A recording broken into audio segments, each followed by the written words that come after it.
성경의 숲을 걷다. 오늘은 레위기 마지막 장인 레위기 27장입니다. 레위기 27장은 레위기에서 마지막으로 당부하는 말씀을 담고 있습니다. 이스라엘 백성이 반드시 실천해야 할 부분을 제시하고 있는 겁니다. 그것은 바로 하나님께 드릴 예물과 아울러 성전 재정에 관한 것이었습니다. 사람이 감당해야 할 의무 가운데 재정적인 것이 있음을 분명히 하고 있는 겁니다. 그리고 레위기 27장은 레위기 전체 구조에서 특별한 의미를 가지고 있습니다. 첫째, 레위기 26장과 27장은 서원이라는 주제로 연결되어 있어요. 26장의 축복과 저주가 하나님께서 이스라엘에게 하신 약속이었다면 27장은 이스라엘이 하나님께 한 서원을 다루고 있는 겁니다. 또한 둘째, 레위기가 책의 끝부분의 주제를 서두 부분의 주제와 일치시킴으로써 레위기 전체를 마감하고 있다는 사실입니다. 구약 성경에서 서원에 관한 말씀이나 사건이 자주 등장합니다. 고대 이스라엘에서 서원은 주로 죽음의 위기나 극심한 공경에 빠졌을 때 이루어졌습니다. 위기에 처한 사람은 절박한 심령으로 하나님께 특별한 서원을 하게 되었고요. 반대로 또 어떤 경사스러운 일이 있을 때 기쁨과 감사로 인해 하나님 앞에 무엇인가를 드리겠다고 서원하는 경우도 있었습니다. 예를 들면 야곱은 무사한 기한을 조건으로 하나님께 11조를 드릴 것을 서원했고요. 이스라엘 백성들은 가나안 땅에 들어가면서 가나안 성읍을 진멸할 것을 서원했습니다. 요나는 물고기 뱃속에서 하나님께 서원 기도를 했고요. 그 외에 자신의 딸을 드리겠다고 한 입다의 서원도 있습니다. 문제는 이것입니다. 위기가 지난 후 자신이 한 서원을 잊어버리거나 자신이 했던 서원을 인정하지 않으려는 마음이 생길 수가 있다는 거였습니다. 바로 성경은 이러한 태도를 경고하는 거예요. 그래서 서원할 때는 신중하게 하며 한 번 한 서원에 대해서는 성실히 이행할 것을 촉구하고 있는 겁니다. 그래서 레위기 27장은 이와 관련된 맥락에서 주어진 규정인 겁니다. 즉 백성으로 하여금 성급한 서원을 자제할 것과 서원한 것은 가급적 지키도록 하기 위함입니다. 또한 서원을 물을 수 있는 길도 함께 제시하고 있는 거예요. 그러니까 결코 헌금을 내라고 강요하거나 압박이 아니었다는 겁니다. 어떤 시점에서 누가 드리든지 하나님의 은혜에 대한 자발적이고 자원하는 그런 서원에 대해서 그 처음의 마음을 지키도록 그렇게 하고 있는 겁니다. 그리고 우리가 레위기를 공부하면서 여러 많은 제사에서 제사장들의 몫이 분명히 있었음을 확인했습니다. 그러나 화목제물을 제외하면 속죄제, 속건제, 소제물 등등은 남자 제사장들만 거룩한 장소에서 먹어야 했습니다. 그러니까 이런 것들로는 성막을 유지하고 제사장들의 가족들의 생활을 하기에는 턱없이 부족했습니다. 그래서 하나님께서는 서원의 다양한 예물들로 부족한 것을 채우게 하셨던 겁니다. 첫 번째로 자원하는 마음으로 하는 세 가지의 서원입니다. 첫째, 사람을 하나님께 드리는 서원이에요. 이것은 인신제사와 전혀 상관이 없는 겁니다.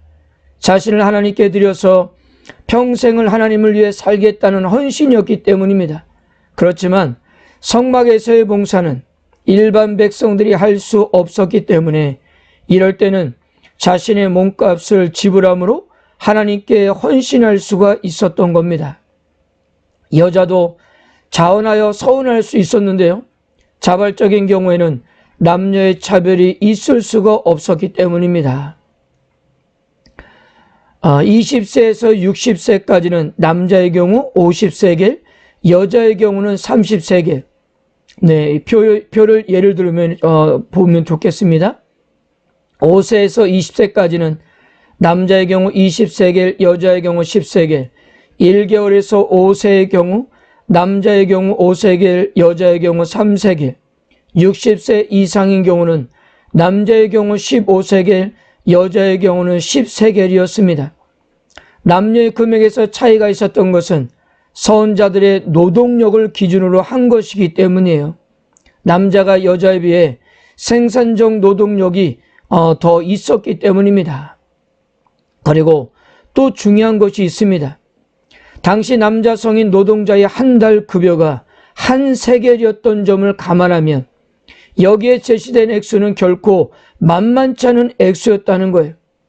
사람들이 감정과 분위기에 휩쓸려 쉽게 자신이나 자식들을 서운하는 일을 막기 위한 조치였다고 그렇게 풀이되기도 합니다. 하나님은 즉흥적인 순종과 헌신이 아니라 신중한 헌신을 기뻐하시는 겁니다.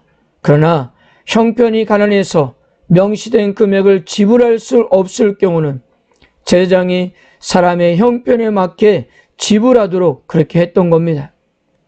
둘째, 동물에 대한 서원입니다. 동물 제사가 일반화되었기 때문에 제사에 합당한 동물을 드리겠다고 서원하는 일은 빈번했습니다. 이렇게 지정된 동물은 하나님께 속했기 때문에 다른 용도로 사용할 수가 없었고요. 마음이 변해서 서운한 동물보다 좀 못한 것으로 바꿀 수도 없었습니다. 이럴 경우에 둘 다 거룩하게 되어 성막에 기속되었습니다. 만약에 서운한 가축을 계속적으로 소유하고자 하면 제사장이 정한 가격에 20%를 더하여 지불하면 되었습니다. 셋째, 집과 밭에 대한 서원입니다. 집과 밭을 직접 드린다기보다 집에 대한 값에 해당되는 헌금을 이렇게 하나님 앞에 드렸던 겁니다. 밭의 경우는 신년 때까지 밭의 소산을 성막에 드리는 형식을 취했습니다. 만약 이것도 저것도 안 하고 약속을 지키지 않으면 집은 성전의 소유가 되었고요. 밭의 경우 선한 것을 지키지 않고 타인에게 팔았을 경우 나중에 휘년이 되어서 본래 주인에게 땅이 돌아갈 때 그 서원자에게 돌아가지 않고 그 땅이 제사장의 기업이 되게끔 그렇게 하나님께서 규정하셨습니다. 그리고 두 번째로 이스라엘 백성이라면 누구나 반드시 바쳐야 하는 예물이었습니다. 첫째, 초태생의 헌물입니다. 가축에 처음 난 것은 자동적으로 하나님의 것이 되었습니다. 출애굽기 13장을 보면 애굽에 임한 10번째 재앙인 장자와 짐승에 처음 난 것을 치신 이후에 하나님께서는 초태생을 자신에게 돌릴 것을 말씀하였습니다. 그래서 초태생을 하나님께 드린다는 것은 결코 서원의 차원이 아니라 이스라엘 백성이라면 의무적으로 반드시 드려야 했습니다. 여기에 대해서는 우리가 이미 공부했던 출애굽기 13장을 한번 참고해 보시고요. 민수기에 가면 이 문제를 다시 공부하게 될 것입니다. 둘째, 온전히 바쳐진 겁니다. 히브리 말로 헤렘이라고 하는데요. 하나님께 온전히 바쳐지는 것이기 때문에 일반 사람들이 소유할 수가 없었습니다. 영원히 성막에 기속되어 다른 목적으로 사용할 수가 없었던 거예요. 그리고 이 헤렘이라는 단어는 진멸이 선포되는 상황에서도 적용되었습니다. 이스라엘 백성이 가나안 땅에 들어갈 때 진멸이 선포되면 사람이든 짐승이든 모두 죽여야 했습니다. 진멸이 선포된 사람이나 짐승은 하나님께 가장 거룩한 것으로 드려졌기 때문입니다. 그래서 진멸은 전쟁에서 자주 사용되었던 개념입니다. 그리고 셋째는 11조입니다. 11조는 이미 하나님께 속한 것이기 때문에 특별히 따로 서운할 필요가 없었습니다. 그러나 11조를 또 물으려고 하면 20%를 추가하면 되었습니다. 짐승의 경우는 지팡이를 걸어놓고 짐승이 지나가게 하여 매 10번째 가축이 여호와의 성물이 되었습니다. 사랑하는 성도 여러분, 교회들마다 간혹 가다가 헌금으로 인한 시험들이 올 때가 있습니다. 물론 레위기의 관점을 우리가 문자적으로 적용할 필요는 없겠지만 이런 레위기의 관점으로 보면 오늘날 우리가 드리는 헌금이나 11조는 정규적으로 드리는 최소한의 헌금이었다는 사실입니다. 레위기의 관점을 볼 때 우리는 기본 중에 아주 일부만 드리고 있는 겁니다. 무엇인가 하나님께 드렸다고 자랑할 수가 없는 겁니다. 레위기는 이처럼 참으로 우리를 겸손하게 만들어줍니다. 그리고 무엇보다도 헌금을 드림에 있어서 하나님의 주권에 대한 인정과 하나님의 은혜에 대한 감사로 기쁨과 즐거움 가운데 자원하는 마음으로 드리는 자세가 중요하다는 사실이에요. 이런 자세로 헌금을 드릴 때 헌금을 드리는 사람이 하나님께 풍성한 복을 받고요, 하나님의 교회가 성장하고 하나님의 영광이 드러나게 될 것입니다. 이와 같은 은혜가 함께 하시기를 주님의 이름으로 축복합니다.